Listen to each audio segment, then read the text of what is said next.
Друзья, привет! Мы находимся в Севилье, и я подготовила для вас сюрприз. Мы встретимся с одной из самых лучших гидов Севильи. Встречайте! Мы едем на площадь Испании, самую красивую площадь Испании в Испании. Находится в Севилье, в самом красивом городе в Испании. Отлично. Здесь очень узенько, чтобы вы понимали. Только на коне.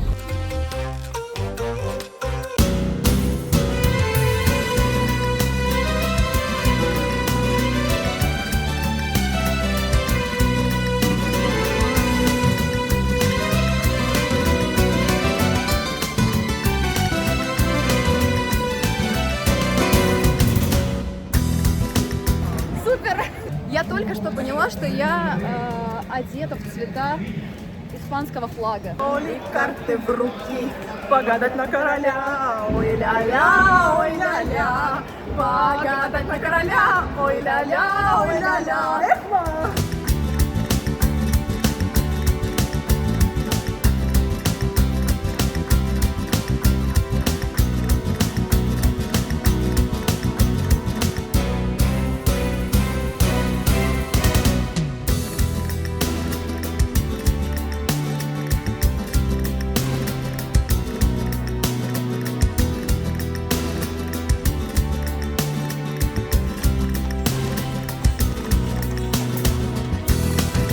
Друзья, всем привет! И это рубрика «Замужем за иностранца». Маша нам расскажет, как выйти замуж за испанца. Я скажу, что Маша из города Воронеж. Привет Воронежу, Старому Осколу и всей Белгородской области. Как выйти замуж за иностранца и надо ли оно вам? Да, расскажи, пожалуйста, свою историю. Где ты встретила своего мужа и потом переехала в Испанию и сейчас счастливо или счастливо живешь в Севилье? Счастливо. Я познакомилась со своим мужем в сети социальной, которая называется ВКонтакте. Девочки? Он сидел там и учил русский язык. Но на самом деле он искал себе русскую жену и искал меня. Вот. Мы очень долго переписывались сначала, но... На русском? На русском, нет, на испанском. Ты говорила уже тогда по-испански? Я уже говорила, и я готовилась к экзамену. Я тогда училась на туризме в Воронежском государственном университете, специальность туризм. И я сдавала экзамен Дели. Да. И я искала себе любыми способами практику перед экзаменом, все такое. Вот, и у меня была куча всяких там латиноамериканцев, аргентинцев, какой-то даже мы карты такие писали себе, письма такие бумажные из Аргентины, он мне присылал, я ему. Вот. А Давид мне писал так, что-то чуть-чуть как-то, и долгий промежуток времени мы с ним переписывались очень помало, то есть я абсолютно, сообщениями. Да, я никогда не могла подумать, что это как-то зайдет так далеко и вообще, что у нас будут дети. Но уже тогда ты была нацелена на Испанию, или нет? Ты знала, что ты уедешь из России? Да, я знала, что я уеду. У тебя был испанский в школе? Нет, я выучила испанский очень быстро в университете. Это тоже, кстати, у нас не супер сильный испанский был в университете, просто я прям горела этим и хотела очень выучить язык, потому что понимала, что язык это не цель, а средство к достижению цели, так сказать. Вот я тоже так считаю. Вот. Язык это вот единственный был нужный предмет в школе. Он приехал в Москву, и я из Воронежа приехала тоже в Москву. Мы встретились, познакомились. И все, и ты поняла, и что... он меня пригласил в Севилью. А я, понимая, что тоже, девочки, важно всегда включать голову, когда браки с иностранцами и все такое, нужно включать голову и искать выгоду для себя, знать, что я, если отношения не получатся, что я для себя вынесу из этого, да. И я решила, что я поступлю на магистратуру. Я хотела это план еще был уже давнишний. И так как Давид встретился на моем пути, я начала искать магистратуру в Севилье. Вот. И по ошибке поступила на туризм, не на туризм, а я преподаватель по туризму. То есть на педагогическое образование я поступила. Ну, может быть, в будущем. Возможно, да, это такое... Да, какой-то поворот судьбы, мне кажется, может быть. Вот. В общем, короче, я преподаватель туризма, ребята. Он тебя пригласил в Севилью, ты приехала, и он сразу же сделал предложение? Знаешь как, встал вопрос, о моей легализации, потому что Давид не захотел ждать, пока я сделаю визу студенческую, чтобы поехать в магистратуру. Да, то есть как бы я приехала, у меня туристическая виза закончилась, и Давид не захотел, потому что там очень трудно эту визу сделать, ну просто нужно подождать, он не хотел ждать. Особенно в Испании ждать нужно очень долго. Да. И Давид сам сказал еще на вот этом первом этапе, когда вообще мы только познакомились, типа, приезжай, мы сделаем, мы с тобой распишемся, типа, у тебя будут документы. То есть это было очень Это вообще, мне кажется, натурально. нетипично для испанцев. Ну, Давид у меня нетипичный. И вот так мы расписались, и это была pareja de hecho. Вот это вот роспись такая... Недобрак. Недобрак, да.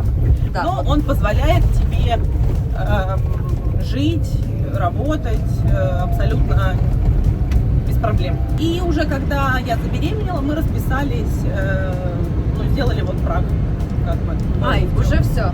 Полностью, да. Но у нас не было свадьбы, Все потому по-настоящему. что я не хотела свадьбу беременной, и это уже была жара, уже потом начали думать, что, может быть, когда родиться, потом я тоже думаю, будет это неудобно с маленьким ребенком. Но я думаю, что свадьба будет позже.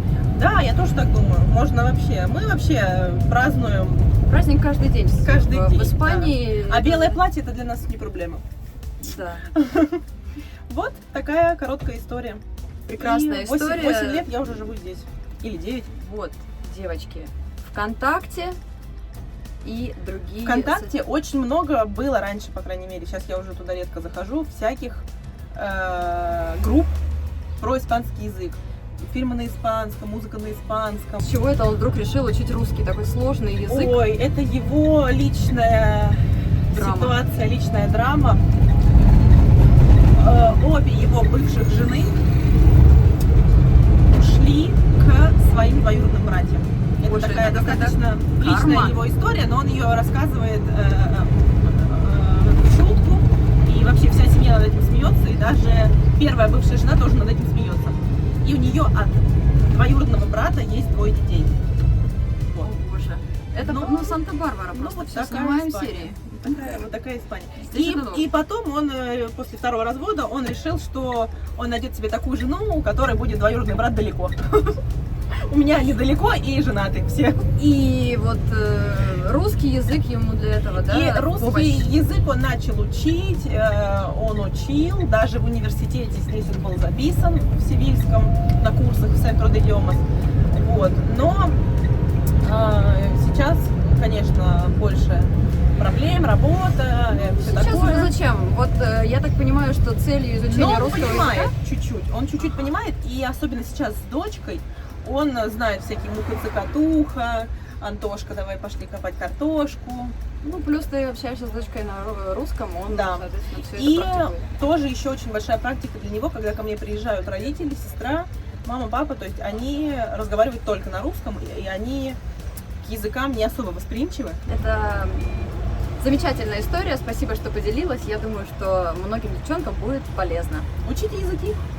Учите языки – это вообще самое лучшее, что может быть в мире. Не испанец, так работа хорошая подвернется.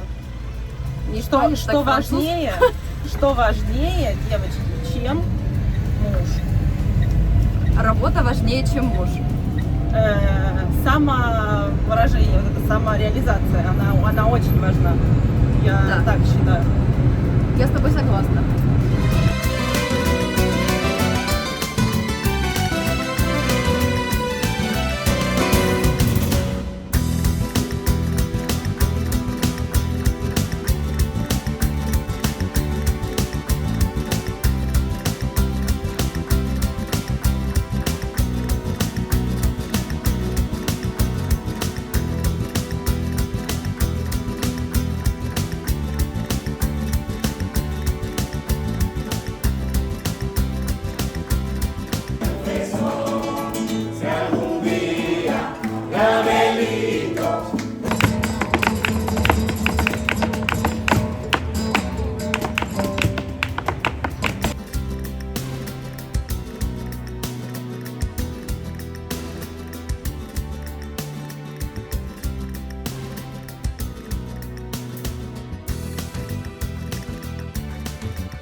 Сегодня мы проведем гастрономический эксперимент в ресторане «Эль Бесо» в самом центре Андалусии, в историческом центре Андалусии.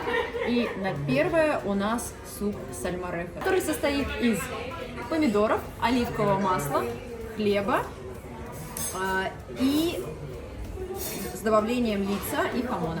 В ресторане «Эль Бесо» вам подадут вот такие гребешки. Это нужно подогреть, вот подогревать вот так. Не Ой. Смотри, берешь, короче, вот так одну, Так, и нужно вот так ее взять, берешь одну, так подогреваешь и как бы ее, в общем, ешь. Слушай, офигенская, это вообще очень вкусная еда, кстати. Ну вот и пролетели севильские выходные. Возвращаюсь домой с новыми эмоциями, впечатлениями, отдохнувшая. Ну что я хочу вам сказать? Путешествуйте, меняйте обстановку. Это невероятно заряжает. Знакомьтесь с новыми людьми, познавайте мир. Всем добра. Целую, пока.